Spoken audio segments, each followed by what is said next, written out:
가장 가벼운 그러니까 복장으로. 웬만한 거를 갈 때 그 준비해 가야 될 것들은 최소한으로 가야 되겠네요. 네, 최소한으로 컴퓨터 아니 저 컴퓨터랑 핸드폰 핸드폰은 반드시 가져가시죠. 가져가야 되고. 요즘 왜 투지폰 안 쓰잖아요. 네. 다 스마트폰이 있어야지 그 의료진하고 문자라도 넣을 수 있고 또 잘 그 연세 많으신 분들 아까 말씀해 주셨고 잘 모르면 영상 통화라도 해가지고 의료진한테 배워야 되기 때문에 어떤지. 예 스마트폰은 반드시 가져가셔야 되고요. 그 다음에 그 노트북 네. 노트북을 일부러 사가지고 가실 필요는 없는데 그 구 보건소에 따라서는 노트북 얘기를 안 하시는 데도 있고 어떤 데는 뭐 노트북 가져와도 돼요. 그럼 가져가세요 하는데 기본적으로 그냥 또 이게 또 카메라가 앞에 있으니까 그래도 이제 구독하시는 분들 위해서 네. 팁을 말씀해 주시면 네. 노트북 있는 분은 노트북 가져가시는 게 좋고요. 게임기 정말 그 특별한 게임기 좋아하시는 분들은 그거 가져가셔도 됩니다. 네. 무료한 시간을 열흘 동안 보내기 같이 위해서는 있는 사람이 게임하는 거 싫어하면 아유, 그 이어폰, 이어폰 헤드폰 끼고 막 이래. 그래서 그거를 그러니까 그거를 나는 잘라고 그러는데 옆에서 나 노트북으로 다닥다닥 계속 뭐 타이핑. 그렇죠. 예, 그래서 그 두 분이서 그걸 맞아야 잘 맞춰야 돼요. 그러니까 수면 시간이 맞고 그거는 좀 배려를 해주셔야 되는데 그래서 어떤 분들은 좀 연세 드신 분들은 텔레비전을 전담해서 보고 그다음에 젊은 총각은 자기가 가져온 노트북 해가지고 그거 가지고 열심히 그래서 일단은 열흘 동안 버티실 수 있는 그걸 굉장히 그런 거에서 생기는 스트레스나 정신적인 그런 거 많을 것 같아요. 그렇게 호소하시는 분들도 종종 계세요. 예를 들어 옆에 있는 사람하고 안 맞아서 혹시 옆에 있는 사람한테 또 더 심하게 감염되지 않을까 해가지고 불면증에 빠지시는 분도 계시고 너무 심한 분들은 그것 때문에 방을 바꿔달라고 그래서 실제 의료진이 이분은 좀 바꿔드리는 게 낫겠다 해서 아예 독방을 쓰시게 하는 경우는 있는데 원칙적으로는 이제 2인 1실이니까 그렇게 하셔야 되죠. 집이 너무 걱정되기서 그렇죠. 그런 분들도 예. 많죠. 그 어린애를 집에 네, 놔두고 네. 왔는데 아무래도 걱정되니까 이제 계속 전화하는 거죠. 그래서 의료진이 전화하면 전화 통화 잘 안 돼요. 그러면 이분 또 어머니가 집에 있는 통화하시는구나. 애한테 전화하는구나. 그렇게 뭐 그런 강아지나 고양이 키우시는 분들은요 그 문제도 사실은 또 있어요. 그래요. 그럼요. 예. 저는 저희 집에 개 2마리 있을 때 진짜 예. 여행 가는 게 굉장히 예. 어려웠거든요. 그럼 그 열흘 이상에 예. 입소해야 되는 경우에는 그래서 또 코로나 걸린 집이라고 그러면 또 잘 안 맡아주잖아요. 맞아요. 요즘에 동물한테도 또 감염된다. 뭐 그런 얘기도 있고 그러니까 네. 그래서 어떤 지자체에서는 아예 그렇게 해서 그런 맡아주는 데를 돌봐주는 데를 연결해주는 또 지자체가 있다 그러더라고요. 그래서 그렇게 해가지고 가족들이 어느 지자체인지 알아가지고 그것까지 저도 좀 기억이 아니 근데 그 정도 네. 하는 데면은 진짜 네. 굉장히 세심한 어떤 네. 케어를 할 줄 아는 예. 기분이 될 것 같아요. 그러니까 그런 구청 공무원들 진짜 훌륭하신 분, 훌륭하시죠. 동사무소에 계신 분들 고생이 엄청 예. 많긴 하더라고요. 보온에 갔는데 전자차트가 없어요. PC 노트북은 쫙 이제 급하게 하루 만에 깔아주셨는데 근데 이 100명이 하루에 들어오고 그 다음날 또 100명이 들어왔는데 환자 파악이 뭐 환자는 자기 열난다고 연락 오고 예. 누구는 누군지도 모르고 어, 그래서 그거를 하룻밤 만에 해결해 주신 분이 한 분 계세요. 그 엑셀 같은 걸로요? 우리 그 이제 학교 후배 공중보건 의사가 마침 이제 공중보건 의사 그때 8명인가 봤는데 그중에 한 명이 그 과학 공부를 엄청나게 시키는 고등학교로 이거 차마 얘기할 수는 없고 과학 공부 무진장 시키는 고등학교를 나왔고 또 우리나라에서 아주 유명한 공과대학에서 와. 학부를 마친 분이 의대를 의대 이제 의전원으로 들어왔으니까 이 전사는 컴퓨터에 대해서 딱 좀 보더니만 그러면 이거 하면 되겠다고 이제 뭐 구 무슨 회사에서 만든 뭐 시트하고 뭐 우리 저 M사에서 만든 무슨 이렇게 칸막이 많은 그 시트 같은 걸 조합을 해가지고 대체 대체 전자차트를 하룻밤 만에 만들어가지고 그거를 딱 주더라고요. 그래서 그 다음부터는 뭐 전화해가지고 이거 쭉 그 환자들이 이제 그 아들내미 엄마 아주 뿌듯하시겠다. 그래가지고 이거 어떻게 해결해? 근데 하룻밤에 당직 쓰다 졸다가 딱 봤더니 다 돼 있어가지고 그 다음부터는 뭐 전자차트 그걸로 잘 썼죠. 29일 동안 그렇게 쓰고. 진짜 다 이렇게 쓸 뻔했네. 자로 대신 자로 줄 거.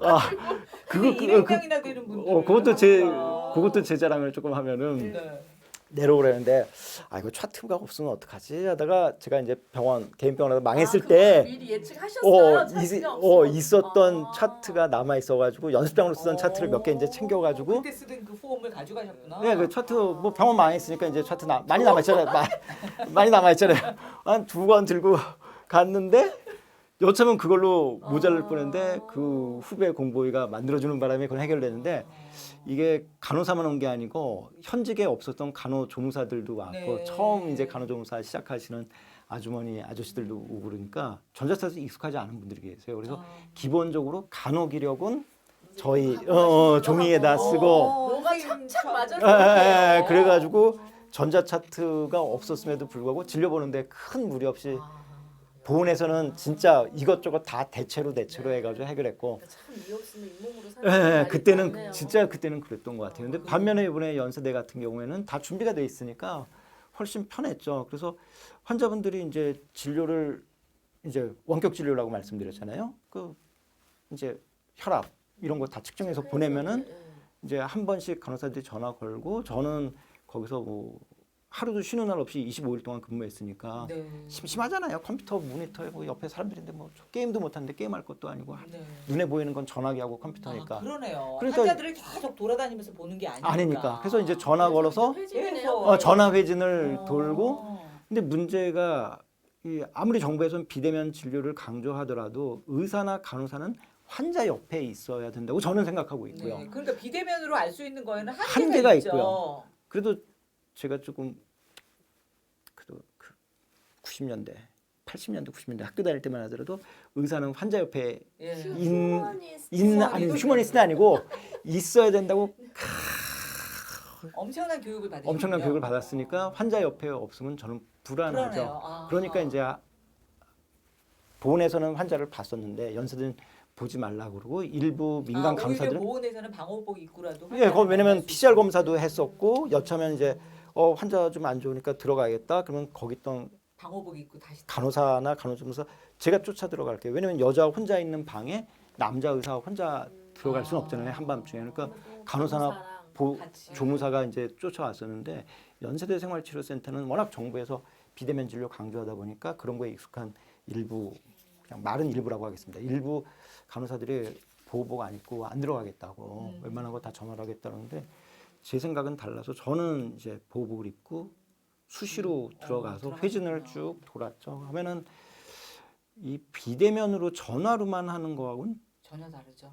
다른 경우가 많아요. 그냥 소화가 안 돼요라고 얘기해서 소화제 처방을 했던 환자가 조금 이상한데 하고 들어가서 만나 보면은 뭐 위염 같은 이제 궤양성 질환이 있던 환자분이라서 그런 분들은 약을 바꾸면은 그냥 큰 문제 없이 열흘 동안 계시다 댁에 가실 수 있었는데 만약에 그분한테 계속 소화제만 줬으면은 스트레스 받고 더 상황이 안 좋아지잖아요. 도시락 먹어야 되고.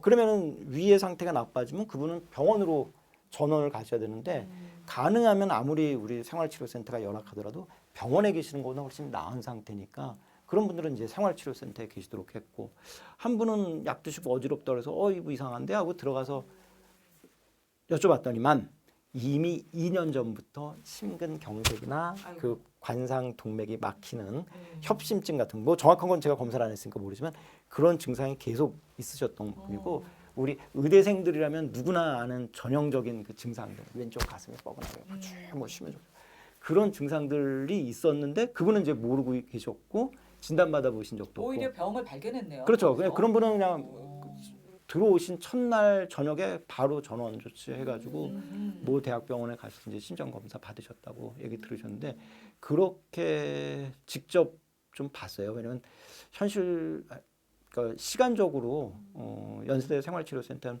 입소 환자분들이 적고 제 시간이 좀 많았기 때문에 그래서 직접 많이 좀 들어서 근데 봤죠. 이번 코로나19가 가장 이제 걱정되는 게 예. 폐렴 되는 거였잖아요. 네. 그다음에 이제 혈전인데 네. 혈전으로 폐가 이제 염증이 네. 된다는데 그러면은 뭐 엑스레이 검사를 좀 해야 되는 그런 경우도 있나요? 경증 환자들. 예, 엑스레이는 기본적으로 찍습니다. 모든 생활치료센터에서 엑스레이는 찍고요. 모텔 엑스레이 찍는 기계를 아니, 가져가요? 그 옆에다 버스가 놓고 집에다 그렇게 놓고. 해서 찍을 거예요. 제가 사실은 구생활치료센터는 제가 전문가는 아니고 한 번도 가본 적이 없고 말만 들었는데 이 정부에서 운영하는 데나 그 광역지자체는 아예 그 그 우리 건강 검진할 때 네, 쓰는 네. 그 네. 버스 있죠. 네. 그게 와 있는 경우도 있고 이번에 이제 연세대 생활치료센터 같은 경우에는 병원에 엑스레이 기계를 하나 싣고 와서 네. 그 시에서 만들어 놓은 컨테이너 박스 다 이제 엑스레이 차단되는 거기다 놓고 이제 엑스레이를 찍거든요. 그래서 증상이 없더라도 이 코로나19가 또 우리가 신경을 써야 되는 게